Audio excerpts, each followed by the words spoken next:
If Hillary Clinton becomes president of the United States tonight, God forbid, she'll have one force to thank above all others: the love and protection of the mainstream media. Yes, they've covered her foibles, but only after being forced to do so by WikiLeaks and the FBI. Sure, they've criticized her, but only just enough to maintain the patina of credibility. In reality, the media pushed Clinton to her perch atop the Democratic Party, then ensured that she would stay there despite being destroyed by Barack Obama in 2008 and nearly beaten by septuagenarian asylum escapee Bernie Sanders in 2016. A charisma-free, grating personality, visionless candidate like Hillary never could have ascended to the White House without her friends in the media. If nothing else, this election has exposed the media for what they are. Between new Democratic National Committee Chair Donna Brazile funneling CNN town hall questions to Hillary and the networks running anti-Trump fact-checking chyrons under Trump speeches, the media have made pretty clear where they stand, which is a good thing.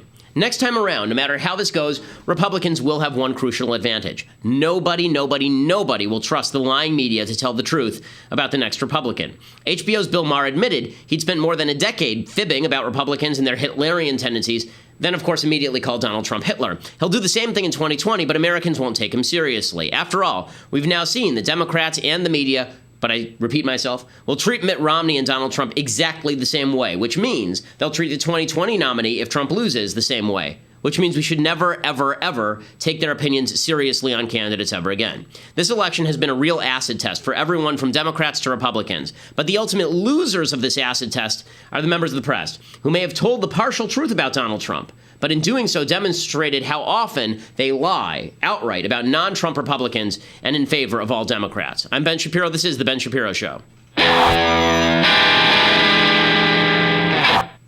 So today has come. Election day is here, and we have so much to talk about. I'm going to give you sort of my election guide. I'm going to give you 5 arguments in favor of voting for Donald Trump and 5 arguments against voting for Donald Trump. Today, we'll try to be as fair-minded about that as possible. We'll go through all of the news of the day. But first, we have to say hello to our friends over at Birch Gold. So if you're feeling uncertain, if you're feeling wary about the future, if you're feeling as though you're adrift in a sea of crap, well, perhaps you should think about investing in precious metals to protect yourself from the vagaries and vicissitudes of the United States economy, particularly in real estate and the stock market. Birchgold.com is the place to go for that. Birchgold.com/Ben. These are the precious metal IRA specialists. If you want to move your IRA or 401k out of the stock market into precious metals, this is the place to go. They'll give you a 16-page free kit. Ask all your questions. They have an A+ rating from the Better Business Bureau. It's Birchgold.com/Ben, BIRCH gold.com/Ben, and now is a good time to call because I think that there's some chaos a-brewing. So birchgold.com is the place to go. Make sure you use the /Ben so they know we sent you, and they continue advertising with us, and therefore paying for the employment of our unemployable producers otherwise. Okay, so today is the day. We have finally arrived. You didn't think that it would happen. And let me tell you, everybody is very excited to vote. This is a live video from people rushing out to the polls, actually. Yep, there it is. People very pumped up about voting today. And I'm very excited to announce that we have a real choice on our hands. It's a pretty spectacular choice between 2 of the best candidates America has to offer. This is Debate 2004 with your host, Jim Lehrer. Welcome to the cable access televised debate between a giant douche and a turd sandwich. We'll start with giant douche. Sir, some students and parents are reluctant to have a giant douche represent them. What do you say to those people? Jim, first of all, I would like to thank you for monitoring this debate. And I would like to thank all of the students and their parents for coming. Suck up! Suck up! Shh! What? That's an obvious suck-up move. But I would hope that those students and their parents who question my qualities would simply look at my opponent. He is a turd sandwich. You're a turd sandwich. No, sir, if you'll pardon me, you are in fact the turd sandwich. You're a turd sandwich. Sir, you are a turd sandwich. So You're who's excited to vote today, guys? Pretty exciting. And in fact, look, it is a binary vote. It's a 2-party system. One or the other of these people are going to win, and it really matters. We've been told this is the most important election of our lifetime. It's a 2-party system. Politics of failure have failed. We need to make them work again. Tomorrow, when you are sealed in the voting cubicle, vote for me, Senator Bob Dole. I am looking forward to an orderly election tomorrow, which will eliminate the need for a violent bloodbath.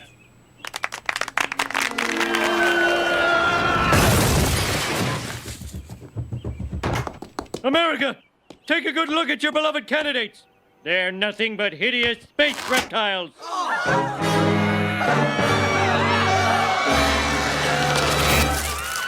It's true. We are aliens. But what are you going to do about it? It's a two-party system. You have to vote for one of us. He's right. This is a two-party system.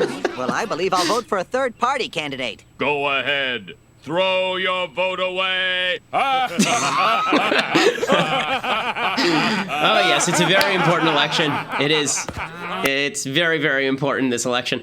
And you know, look, the fact is that we're lucky. We live in a country where voting is an everyday process, where it's easy and it's free. And everyday processes never have bad consequences at all, as you see. Yeah. Well, there may be some bad consequences. Yeah.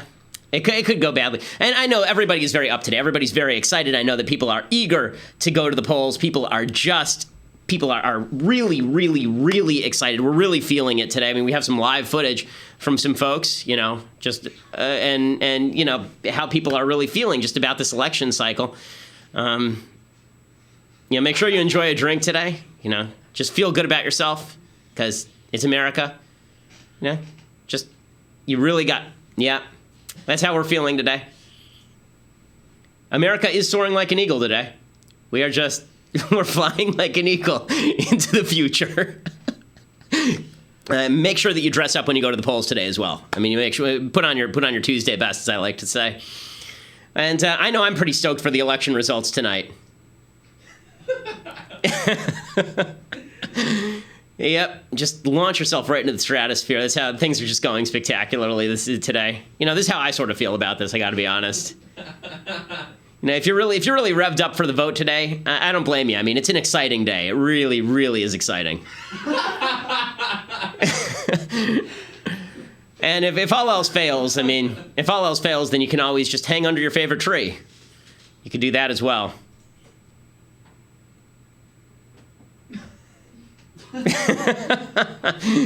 So just, you know, I know everybody's very pumped up and I know we're all excited to go. But look, the outcome is already preordained. There are only going to be winners in this election cycle.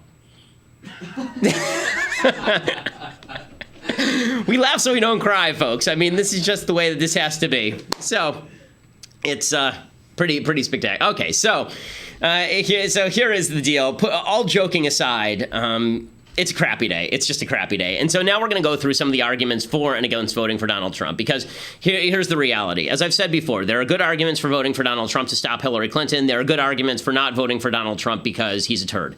We'll go through those arguments, and I'm going to try not to bias these arguments. You know where I stand on this. I'm not voting for either of these two people because crap sandwich versus giant douche, neither of them meet my basic standard for human beings who get to be president of the United States, and my vote means something to me beyond the instrument of my vote. But I want to go through the honest arguments for voting for Donald Trump, because I think that there are a lot of people who are convinced by these arguments, and I'm not going to try and argue you out of it. I'm just going to make the arguments on both sides. So I think there are 5 good arguments for voting for Donald Trump. First of all, there are people who argue that if you're voting for Trump, you're not voting for Trump the person, you're voting for Donald Trump's platform or against Hillary Clinton's platform. So you don't have any moral qualms, right? My vote for Trump is not a vote for Trump. It's a vote for all these other things that I think are not Trump. And Dennis Prager says this, my friend. He says that voting Trump is the most decent thing you can do with your vote. You're showing Hillary that she can't get away with this sort of corruption and leftism. Your vote is just a vote. It expires November 9th. You might as well use it against the person you like the least. Your vote is an instrument of policy only. Then there's the most popular pro-Trump argument, which is really just that Trump is better than Hillary, right? The argument that you saw in that South Park cartoon, that Trump is better than Hillary. Andrew Klavan, my good friend, we were having a knockdown, drag-out battle before the show about this particular argument. But basically what he says is that there's a binary election. One of these two people is going to be president. And he writes today, in principle and to some degree in truth, for a conservative not to choose is to give aid to the greater leftist Hillary Clinton. These people are bad, but one of them is going to be president. And if one is better than the other, it's my patriotic duty to try to figure out which one that is and vote for him or her. Trump is clearly better. Dennis, of course, agrees. He has a piece over at National Review today. He says the only relevant moral lesson here is not that the lesser of two evils is still evil. It is that choosing the lesser of two evils by definition increases good. And he says that we know Hillary will be awful, Trump may not be. And Victor Davis Hanson basically says that he, on a bunch of issues like the Supreme Court and Obamacare and the debt and rebuilding the military and the Second Amendment, Trump is different than Hillary and better than Hillary. So that's the Trump is better than Hillary argument, which has some merit to it. Third argument in favor of voting for Donald Trump today. And this comes from Ed Morrissey at Hot Air, and Drew makes the same argument. Basically, Trump is less corrupt than Hillary Clinton. He's been part of this crony capitalist machine, but Hillary has actively corrupted government. That's what Ed Morrissey writes at Hot Air. Drew says there will be moments of grotesque bad behavior that will lower the dignity of the office from Trump, but they'll be nowhere near as damaging as a new Clintonocracy. She'll corrupt government itself. Trump's a goon, but if he were as dirty as Clinton, we'd already know about it. So Clinton will corrupt government in a new way by exposing the executive branch to her corruption, even more than what Obama has done. Trump won't do the same thing. He may not drain the swamp, as he's fond of saying, but he'll be better than Hillary on that. The fourth argument that I've seen is, why worry about character? Why worry about any of Trump's foibles? Why worry about the fact that the guy's terrible? The Democrats do this stuff all the time. Why hand them the electoral advantage? Why can't we why would we hand them the electoral advantage of they solidify behind their candidate no matter who he or she is?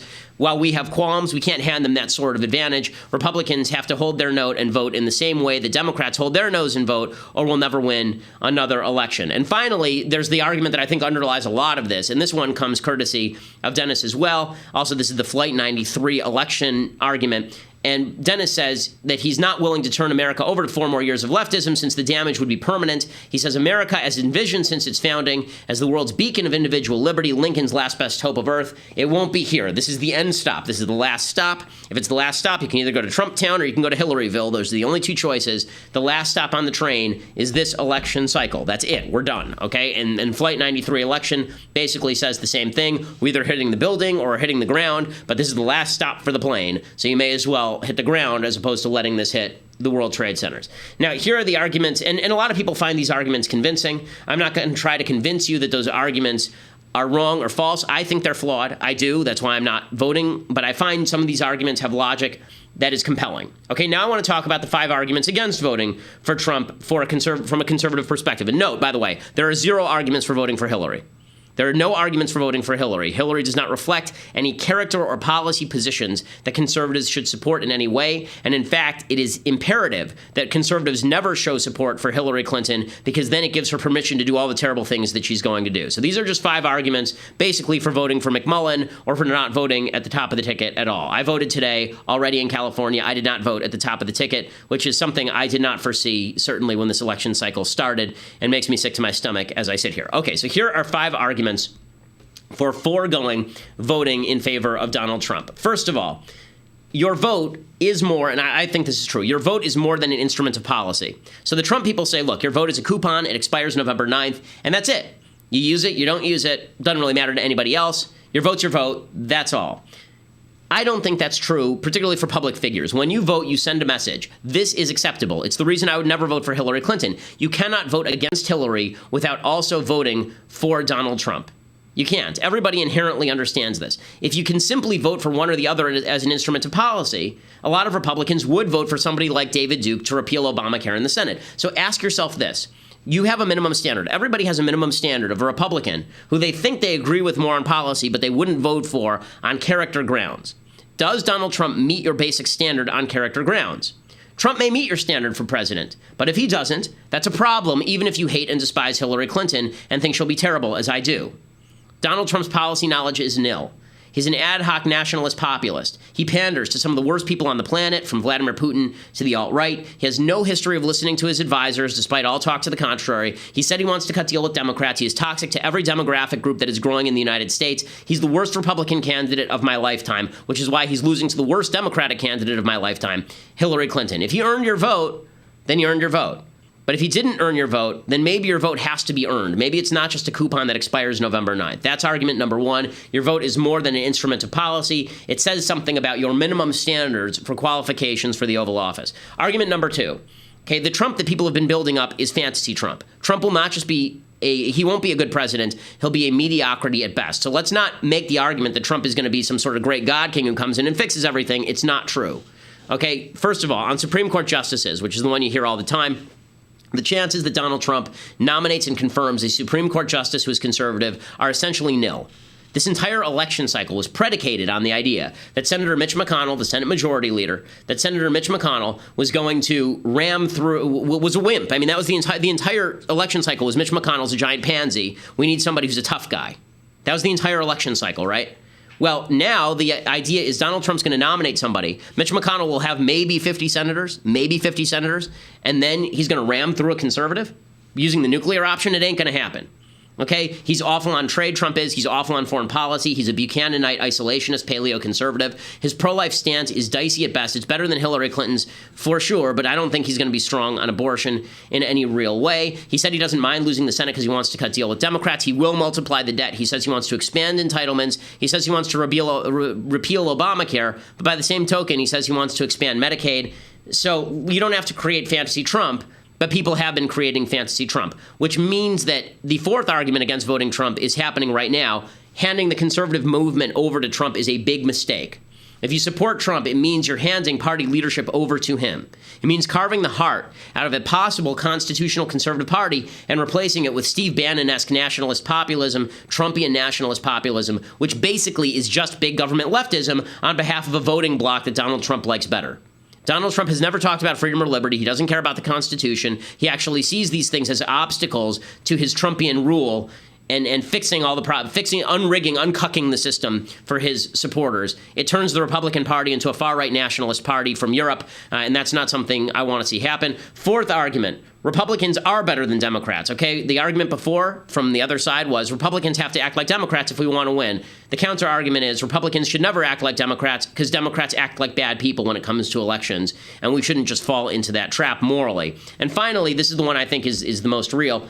This is not the last election. This is not the last election, okay? Hillary will be an awful president. Chances are she will also be a weak president. She'll be crippled by her own corruption. She will probably experience a recession while she's president of the United States. She's going to have to fight a Republican Congress, and if not a Republican Senate this year, then a Republican Senate in 2 years in 2018. Hillary lost to Obama in 2008. She nearly lost to an old socialist loon bag in 2016. The chances are pretty good that she loses in 4 years. So if this isn't the last election ever, you have to make a calculation. Do you think that Hillary Clinton for 4 years is worse than Republicans for the next 8 after that, non-Trump Republicans for the next 8 after that? Or do you think that Donald Trump's mediocrity for 4 years is better than 8 years of Democratic dominance after that? Because let's face this thing, okay? If Donald Trump wins today, he's not going to be winning in 4 years. He's not going to be running against the worst candidate Democrats have ever fielded. It's not going to happen. They'll run somebody young. They'll run somebody better. They'll run somebody who's likely to beat Donald Trump, who is really, really unpopular. Plus, Donald Trump's going to spend the next 4 years making asinine comments about every minority group that he can possibly find and alienating all of them. So those are the arguments against voting for Trump. So now it's up to you. You're an adult. I've given you all the arguments for voting Trump that are good. And and I've given you all the arguments that are for voting against Trump, and those are all the arguments. Now I have to while you consider your vote, we have to take a brief break and say hello to our advertisers over at Lyft. So Lyft is the best car share service, the best car sharing service. There's a reason that President Obama wants to become a driver for the other car share service. Lyft is the best one. I know this because my wife takes Lyft when she has to get off rotations late at night. She's a doctor. She gets off rotations late at night, and she's too tired to drive because it's unsafe. I trust my wife's safety with Lyft, and so does she.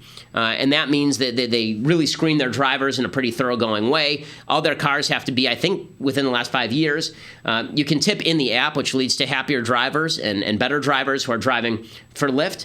It isn't the biggest ride-sharing app, but it is the fastest-growing and the highest-rated ride-sharing app. Lyft offers our listeners a special deal. If you get the app and you enter promo code Shapiro, then you get $30 off. You get a $30 value. It's 3 free rides of $10 is what you get if you use Lyft and you use the promo code Shapiro today. And it is the best ride-sharing app there is in the country. That's promo code Shapiro. And again, I wouldn't trust them with my wife's safety unless I actually thought that they were a service that is worth using. That is Lyft. So download the app today on your phone. They really are terrific. Okay, so all of that said, everybody is now making their final pitches. Barack Obama is making his final pitch. And again, every time you listen to Democrats, this is the way that this election works. Every time you listen to Democrats, you want to vote Republican, and every time you listen to Donald Trump, you want to shoot yourself in the face. So Barack Obama makes his final pitch, and he makes a strong play why you should vote for Donald Trump. Here he is saying that we have to make the GOP pay for not listening to me. You know, gridlock is not mysterious. It's not something that happens because both sides are being equally unreasonable. It has been a stated Republican strategy since I took office. And the only way to break it is to make those who engage in it pay a price by electing more Democrats tomorrow. Okay, so he says that we have to elect Democrats because that way people like Obama can ram through their agenda. Thankfully, it looks like the Senate is, at least today, the polls show that it's pretty dead even. Republicans will maintain the House. Good shot that Republicans may even keep the Senate. 538 has it as a toss-up right now, like literally 50-50. I think it's 50.3% chance Democrats take the Senate, 49.7% chance Republicans maintain the Senate. At the very least, you have to vote today and vote down ticket, even if you choose not to vote for Trump. You have to vote down ticket for your senator to stop Hillary Clinton and stop the left's agenda, because the fact is that Obama is just, whatever you think of Mitch McConnell and the senators, and I think that a lot of them are terrible, the fact is that Obama's agenda in the first 2 years does not even come close to what he was not able to accomplish in the last 6. All of his hard work, Obamacare, the stimulus package, all the most brutal stuff that Obama did, except for DACA and the executive orders, the immigration executive orders, which he could have done anyway because he did it as the president, and then he lost in court about it. All of that happened in the first 2 years. Handing Hillary Clinton a Democratic Senate is a dangerous, dangerous thing, and we should make Hillary Clinton pay, at the very least, by giving her a Congress that she has to overcome. Okay, well, we have to, unfortunately, stop the live feed at Facebook now, but if you want to subscribe, watch the rest of today's show, go over to dailywire.com right now. $8 a month will get you access. It's going to be a very, very busy week. We'll be back on Facebook tonight, by the way. We are doing a live broadcast on Facebook of the election coverage tonight. Me, Drew, Andrew Clavin, Jeremy Boring, who's the managing editor, who usually hides in his office, but will actually be part of the broadcast tonight. He'll be here, too. We have a stellar lineup of guests. I think Jonah Goldberg is stopping by. Steven Crowder is stopping by. It really is a big cast tonight. Glenn Beck is stopping by. It's a bunch of people who are stopping by. Both Never Trump and Pro-Trump people are stopping by. So it should be a lot of fun. But dailywire.com to subscribe. And right now, if you get the annual subscription, you still get a free copy of my book, True Allegiance, signed. And you can be part of the team that brings you the most widely listened to conservative podcast in America.